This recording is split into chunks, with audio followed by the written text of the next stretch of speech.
lot more parity in the college football game than there has been in quite some time, and I think that we saw that. So those are the things. Like I said, don't be don't get too alarmed on this. It's just one game. Don't overreact. I think is the message that I would give, and that's really just the way I feel as looking at this. These are kids that can get much better, but I think the focus of being ready to play and always being there, just knowing that anybody can beat you at any given time. So here's some positives that I would take away from the game that a lot of people maybe not think about. This is a game over the last few years that Oklahoma would lose.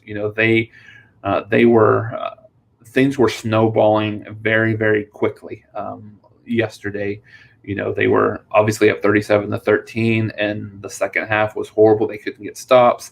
They couldn't score. They couldn't it was just a snowball effect there in the fourth quarter, and they found a way to win. So I know a lot of you watching it made it seem like it was made it seem like it was a loss. They played so poorly.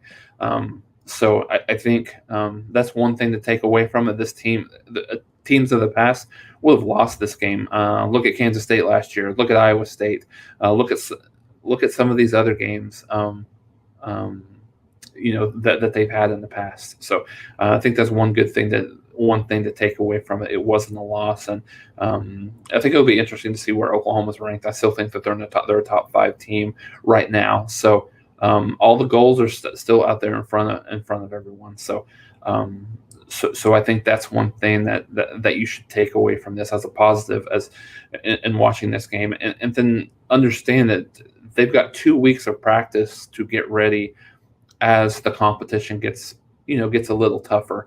When you look at Western Carolina, obviously they're not going to learn a whole lot more from Oklahoma than you did last year. I mean, than you did this past week. I think there's certain things that you can see and whether or not they're getting better. Are we covering better in the secondary? Are we getting constant pressure? Within the defensive line. Are we tackling in open space? Is Spencer Rattler forcing the ball into any kind of coverage? Is he floating back a little bit? So some of those things that you can see as well. So and I think the other thing is to take into consideration that Oklahoma traditionally has a long history of struggling on in season openers, and I did a little bit of research in this, and I posted this on, and I tweeted this out, and if you guys aren't following me, please follow me at JasonRay1. That's my handle. I have it's Oklahoma. It's the voice of Oklahoma football is my kind of tagline, but that's my Twitter handle. So come follow me. I'll definitely follow you guys back. So one of the things that I tweeted out earlier today was, what do the years 1977, 1985, 2001, and 2004, 2006, 2010, 2012, and 2016 all have in common? And we'll go through those specifically. These are all areas where Oklahoma has struggled tremendously early on. So I'll go through these, and then maybe that gives everybody a little bit of solace upon further review, just knowing that Oklahoma's had a history of struggling in some of these games, and they've bounced back really well, in a lot of these seasons. So the first one was in 1977. Oklahoma won over a very, very bad Vanderbilt team, 25-23. Oklahoma went on to win the Big 8 championship.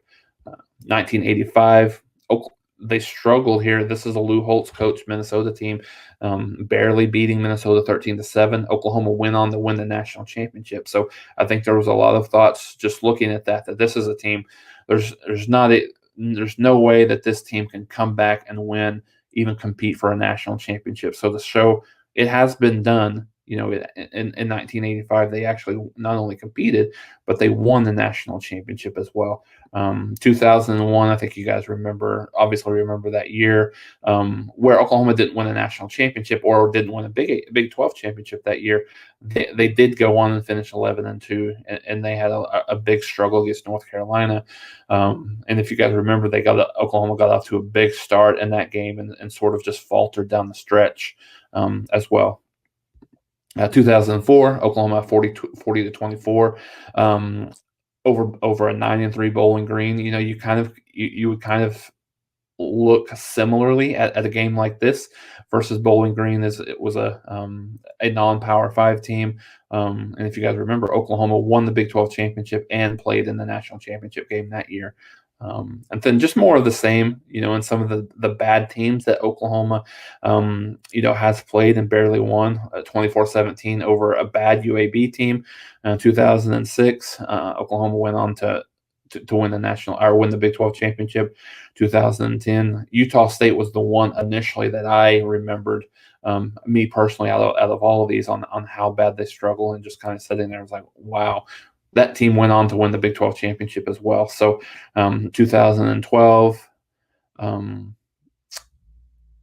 that was I'm sorry, I forgot to put in the graphic. Oh, that was over UTEP, 3-9 UTEP, 24-7. Just a really, really bad team.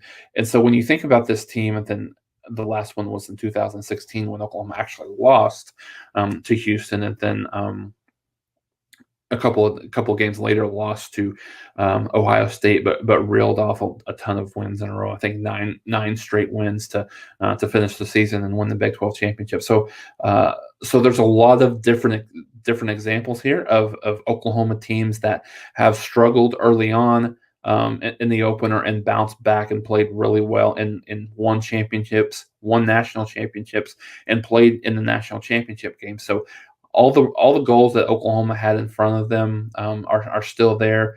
It would have been catastrophic should Oklahoma have lost. But I think the one thing to take away from this is, yes, Oklahoma struggled. Yes, Oklahoma did not play well. They played abysmal at times. But, the fact is that they won the game.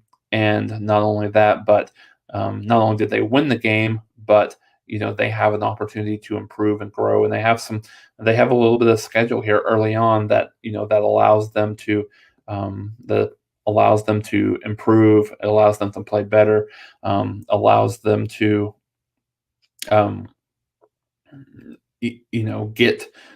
get better, improve on the field.